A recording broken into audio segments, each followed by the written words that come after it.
কতবার দোয়া ইউনুস পাঠ করলে গাইবী সাহায্য পাবেন আপনি।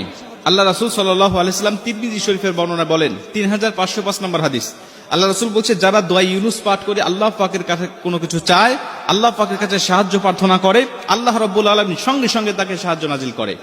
অনেক মুহাদ্দিস, অনেক মুফাসসির এই আয়াতটাকে, এই দোয়াটাকে দোয়া ইউনুসও বলে থাকেন। এটা আল্লাহ রাব্বুল আলামিনের গায়বী সাহায্য পাওয়ার একটি অন্যতম একটি দোয়া।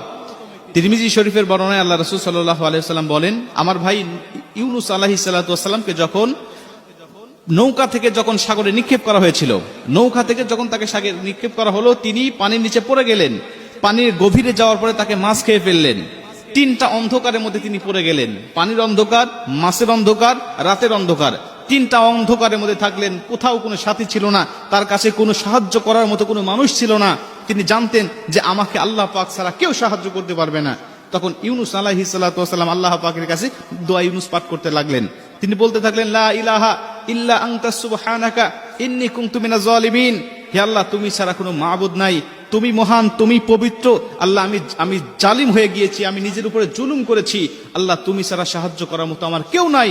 আল্লাহ রাব্বুল আলামিন তাকে মাছের পেট থেকে আল্লাহ পাক তাকে হেফাজত করলেন। আল্লাহ পানির অন্ধকার থেকে তাকে আলোতে নিয়ে আসলেন, রাতের অন্ধকার থেকে আল্লাহ দিনের আলো দিলেন। তিনি মুক্তি হয়ে গেলেন, তিনি আল্লাহ পাকের শুকরিয়া আদায় করলেন।